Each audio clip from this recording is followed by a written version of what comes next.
Home minister نے ایک ایسی سٹیٹمنٹ دی ہے کہ جو پاکستانیوں کے سروں پر بم بن کے گری ہے. اگر یہ کہا جائے تو غلط نہیں ہوگا.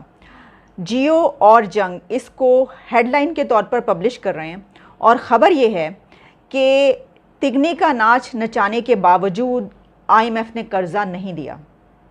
ہوم منسٹر رانا ثناء اللہ کا یہ کہنا ہے کہ ہمیں تگنی کا ناچ نچا دیا. تگنی کا ناچ نچانے کے باوجود، ہماری ناک سے لکیریں نکلوانے کے باوجود آئی ایم ایف نے قرضہ نہیں دیا ابھی تک.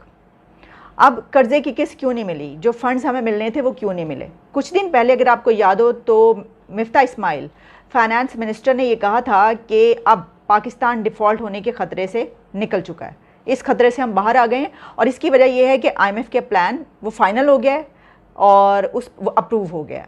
اب صرف یہ نہیں کہ ہمیں قرضہ ملے گا بلکہ اماؤنٹ ڈبل ہوگی اور اس کے علاوہ 2 قسطیں اکٹھی دی جا رہی ہیں. اچھا، وہ جو 2 قسطیں اکٹھی دی جانی تھی وہ ایک بھی قسط اب نہیں مل رہی اور اس میں نے آپ کو بتا دیا کہ ان کی سٹیٹمنٹ کیا ہے. اور میں نے آپ کو اسی لیے یہ بھی بتا دیا کہ یہ کہاں پر پبلش ہو رہا ہے. وہ عید کی نماز پڑھنے کے بعد میڈیا سے گفتگو کر رہے تھے اور وہاں پر ان سے جب یہ سوال کیا گیا آئی ایم ایف کے متعلق کہ آئی ایم ایف کے پلان کا کیا ہے، کس مرحلے میں اور کیا ہے، تو وہاں پر ان کا یہ کہنا تھا کہ آئی ایم ایف نے ہم سے وہ تمام شرائط منوائی ہیں جو کنڈیشنز ہم نہیں مان سکتے تھے. اتنی سخت اور مشکل شرائط ہم سے منوائی گئی ہیں جو ہم نہیں ماننا چاہتے تھے اور نہیں مان سکتے تھے، لیکن ہم نے ان کی وہ والی کنڈیشنز بھی مانی ہیں.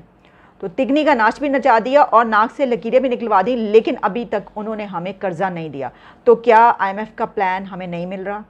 مفتاح اسماعیل کو چاہیے کہ وہ آئیں اور وہ بتائیں کہ انہوں نے جو بات کہی تھی کہ ہم ڈیفالٹ ہونے کے خطرے سے باہر نکل چکے ہیں وہ بات صحیح نہیں ہے. کیا وہ بات غلط ہے؟ اور اگر ایسا نہیں ہے تو پھر بتائیں کہ ابھی تک کیوں نہیں ہمیں فنڈز ملے، اور اگر ابھی آگے ملنے والے ہیں تو وہ بھی بتا دیں. مطلب اس کی ڈیٹیل تو پھر بتانی چاہیے نا فائنانس میں. اچھا، اگر کسی اور طرف سے ہی بات آئی ہوتی، مثلا اگر former prime minister Imran Khan نے بات کی ہوتی تو ہم اس پہ یقین نہ کرتے. ہم اس وجہ سے نہ یقین کرتے، ہم کہتے کہ دیکھیں وہ تو اپوزیشن میں ہیں، وہ تو بات خلاف کریں گے. وہ تو پہلے یہ بات کر رہے ہیں کہ دیکھیں یہ لوگ جو ہیں ملک کو اس طرف لے کر جا رہے ہیں کہ جہاں پہ سری لنکا کی طرف بڑھتا ہوا یہ ملک نظر آ رہا ہے. ہم ان کی بات نہ مانتے، لیکن بات یہ ہے کہ یہ بات ایک کریڈیبل سورس سے آئی ہے. کریڈیبل سورس کا مطلب یہ ہے کہ حکومت سے آئی ہے. اب گورنمنٹ تو یہی چاہے گی نا کہ فوری طور پر یہ قرضہ ملے، تاکہ دیکھیں بڑی تعریف کی جا رہی تھی، یہ بھی بات ہے کہ اس بات کی تعریف کی جا رہی تھی کہ عمران خان کی حکومت 4 سالوں میں ملک کو ڈیفالٹ پر لے آئی اور اس حکومت نے 2-3 مہینوں کے اندر آتے ہی اس ملک کو ڈیفالٹ ہونے سے بچا لیا، اس خطرے سے، اور بڑی کوششیں کی گئیں اور وہ کامیاب ہو گئیں.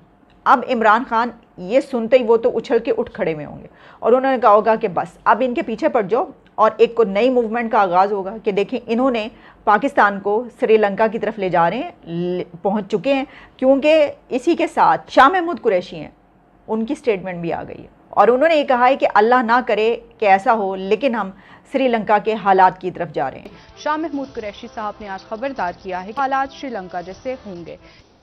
یہ جو سری لنکا والی بات بار بار ہمارے یہاں ہو رہی ہے اور اس کو بہت میرے خیال سے گہرے انداز میں دنیا اس کو دیکھ رہی ہے کہ پاکستان سے یہ سری لنکا یہ اچانک کیوں شروع ہو گیا.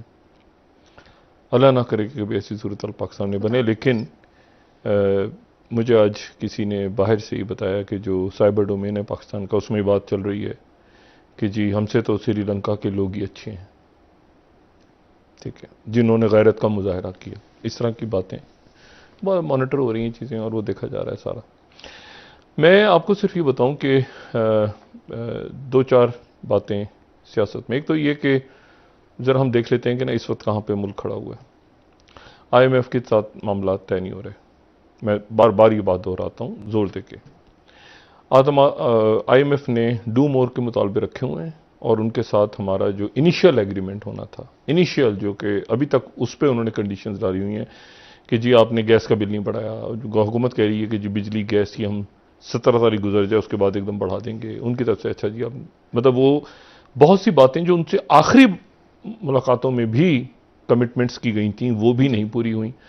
اس کے نتیجے میں ان کی طرف سے ابھی تک وہی ہے کہ ان کی طرف سے وہ جس کو کہتے ہیں نا کہ آپ نے یہ باتیں آپ کر کے ہمارے پاس آئیں تو پھر ہم کچھ آپ کو بھیجیں کہ جی مطلب ابھی ہوا میں ہے کہ معاہدہ ہو گیا اور معاہدہ نہیں ہوا اور یہ ہو گیا اور گرے لسٹ سے نکل گئی، سارا ہوا میں چل رہا ہے. اور اسی دوران جو ہے وہ حکومت جو ہے اس میں یہ بے چینی پیدا ہو رہی ہے اگر پاکستانی ہے جو ان سے وہ 100 بلکہ 1000 جوتے کھانے کے بعد بھی ووٹ کرنے کے قابل نہیں ہے، تو اس کا مطلب ہے کہ سری لنکا والا ہم سے بہت بہتر لوگ ہیں اگر وہ پولیٹیکلی کانشیس ہیں، کیونکہ پاکستانیوں کے ساتھ بھی کوئی کم نہیں ہو رہی. پاکستان نہیں، کی جب آپ کہہ رہے ہیں کہ ڈیفالٹ ہونے کے نزدیک پاکستان بھی پہنچ گیا ہے، جیسے سری لنکا ڈیفالٹ ہوا ہے، تو پھر اس میں کوئی اچھی بات تو نہیں ہے. اس کا تو مطلب ہے کہ یہاں پہ بھی تباہی سر پہ کھڑی ہوئی ہے. پھر تو شاہ محمود قریشی صحیح کہہ رہے ہیں. تباہی سر پہ کھڑی ہوئی ہے، بالکل صحیح ہے، بالکل صحیح ہے. میں بالکل یہی کہہ رہا ہوں. اسی لیے میں نے کہا کہ اگر اس ایک کام میں جو پولیٹیکلی کانشیس لوگ ہوتے ہیں اور جو اپنے حقوق کے لیے آواز اٹھاتے ہیں اور جو اپنے رائٹس کے لڑنے کے لیے کھڑے ہو جاتے ہیں اور تیار ہو جاتے ہیں، اگر پاکستانی یہ کریں سری لنکنز کی طرح،